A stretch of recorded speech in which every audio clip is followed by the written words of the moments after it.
Peut-être que tu te poses des questions sur ta vie et tu te demandes quel est le sens de ma vie.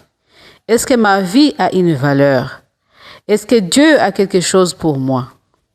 Peut-être que tu travailles, mais que tu n'as pas de sentiment d'accomplissement personnel dans ton travail. Cette vidéo est pour toi.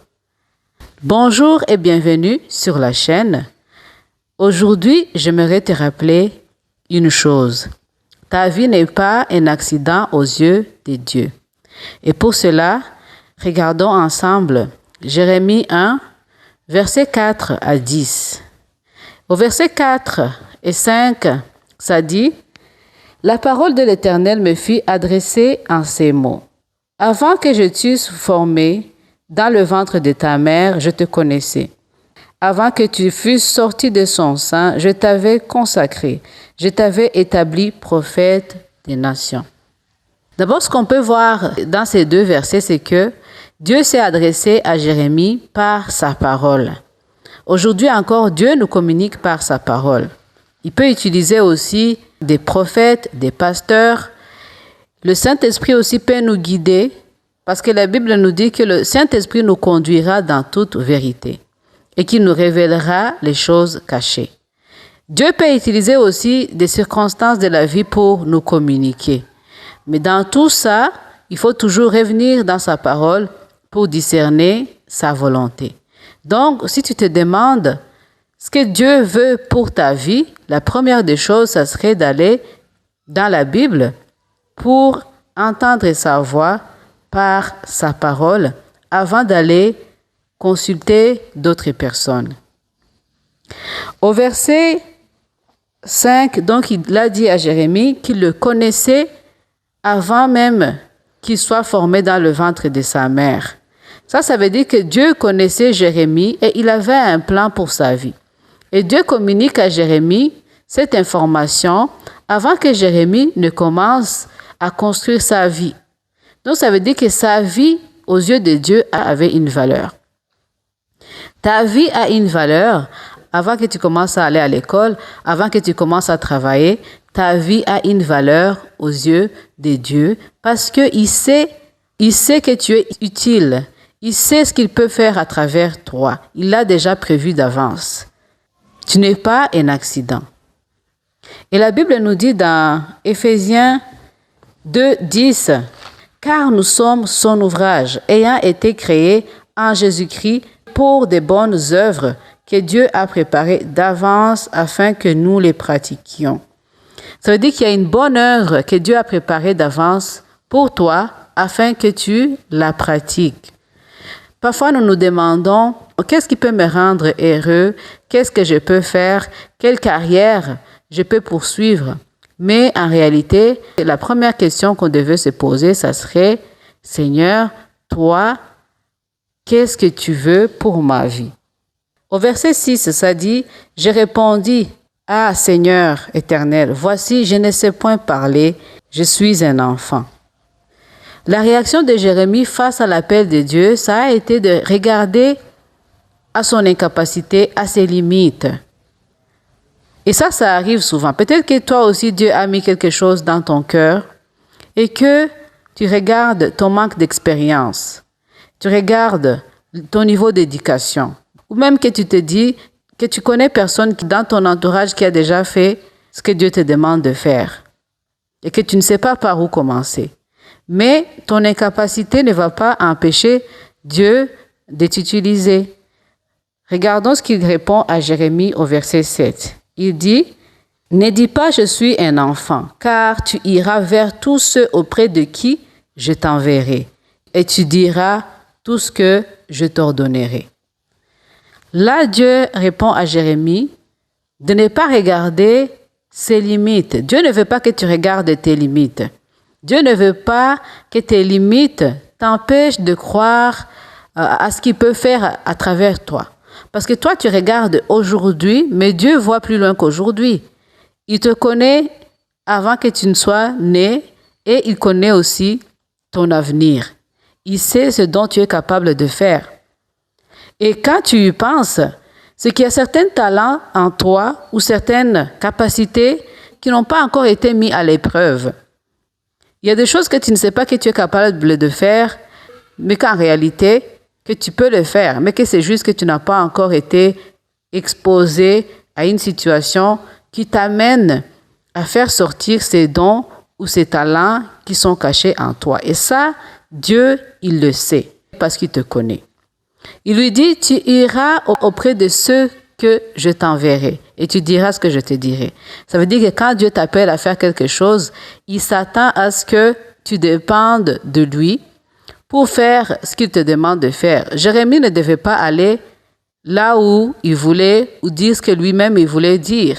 Il devait dépendre de Dieu et faire ce que Dieu lui demandait de faire pour réussir sa mission. Pour ce que Dieu te demande de faire, tu devras dépendre de lui.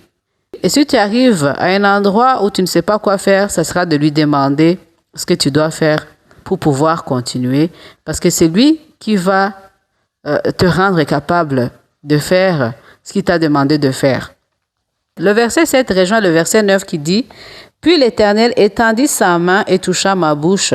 Et l'Éternel me dit, voici, je mets mes paroles dans ta bouche. » Donc, ça nous montre que Dieu équipe la personne à qui il demande de faire quelque chose. Il met les paroles dans la bouche de Jérémie. Il lui donne les moyens pour faire ce qu'il lui demande de faire. Ça rappelle l'histoire de Moïse. Lorsque Moïse, Dieu l'a appelé, il lui a dit qu'il devait aller rencontrer Pharaon pour lui dire de laisser partir les enfants d'Israël. La réaction de Moïse a été de dire qu'il n'a pas la parole facile, qu'il n'est pas capable de parler. Dieu lui a rappelé que c'est lui qui avait créé sa bouche. Moïse a insisté en disant qu'il n'est pas capable, en disant à Dieu de chercher quelqu'un d'autre. Et Dieu lui a proposé que son frère Aaron soit son aide. Ça veut dire que Moïse devait dire les paroles à Aaron pour que ce soit Aaron qui les communique. Donc, pour ce que Dieu te demande de faire, il va te donner l'aide nécessaire, les personnes nécessaires, les paroles nécessaires et la grâce nécessaire pour l'accomplissement de son œuvre. Ton incapacité ne va pas l'empêcher de t'utiliser. C'est lui qui va te rendre capable. Au verset 8, Dieu a dit à Jérémie, « Ne les crains point, car je suis avec toi pour te délivrer, dit l'Éternel. » Donc, ça veut dire aussi que pour ce que Dieu te demande de faire, ça ne sera pas nécessairement facile. Il peut y avoir l'opposition. Mais Dieu dit qu'il va être avec lui. Dieu promet sa présence. Il va être avec lui pour le délivrer. Et si tu lis l'histoire de Jérémie, tu vas découvrir que, effectivement, Jérémie a rencontré une grande opposition. Il a été emprisonné, il a été rejeté, persécuté, mais Dieu, fidèle à sa parole, il a vraiment été avec lui et il a accompli sa mission à travers Jérémie, comme c'était prévu. Donc, ce que Dieu te demande de faire, il va aussi être avec toi. Parce qu'aucune opposition ne va dépasser la puissance de Dieu. Au verset 10, ça dit, « Regarde, je t'établis aujourd'hui sur les nations et sur le royaume, pour que tu arraches et que tu abattes, pour que tu ruines et que tu détruises, pour que tu bâtisses et que tu plantes. » Alors, dans ce verset 10, Dieu parle à Jérémie de sa mission.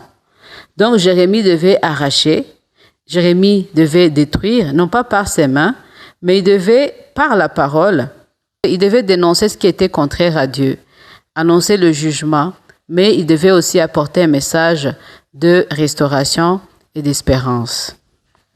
Peut-être que toi, tu ne seras pas prophète comme Jérémie, mais Dieu a un plan pour toi qui est différent du plan qu'il a pour d'autres personnes. Tout comme Jérémie, Joseph, Moïse, David n'avaient pas la même mission, mais Dieu les a utilisés dans son plan, à leur époque, dans leur génération, pour accomplir sa mission, pour répondre aux besoins ou résoudre les problèmes de leur époque. Moïse a été appelé pour sortir les enfants d'Israël d'Égypte.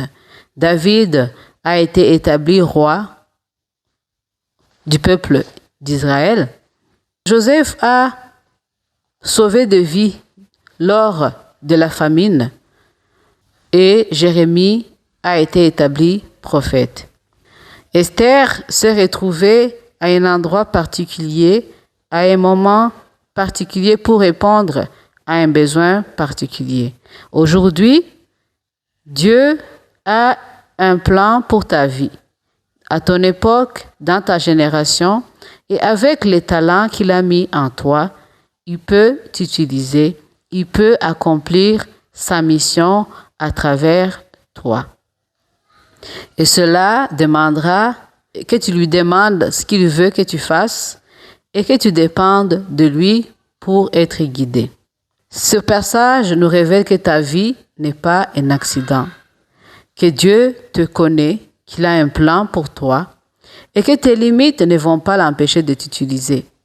Parce que c'est lui qui va t'équiper, te rendre capable de faire ce pourquoi il t'appelle. S'il y a l'opposition, Dieu promet de te délivrer, comme il l'a fait pour Jérémie. Alors aujourd'hui, je prie pour chaque personne qui regarde cette vidéo et qui se demande, Seigneur, ce qu'il peut faire de sa vie, ce que tu as prévu pour sa vie. Je prie pour que tu puisses te révéler à cette personne à travers ta parole, qu'il puisse savoir ce que tu veux qu'il fasse de sa vie, que tu puisses aussi le guider, qu'il ne regarde pas ses limites, mais qu'il se rappelle que c'est toi qui vas le rendre capable et qu'il se rappelle qu'il a de la valeur à tes yeux et que s'il y a l'opposition, que tu vas combattre pour lui et que tu vas accomplir ton plan à travers sa vie. Et je prie au nom de Jésus. Amen. Soyez bénis. À la prochaine.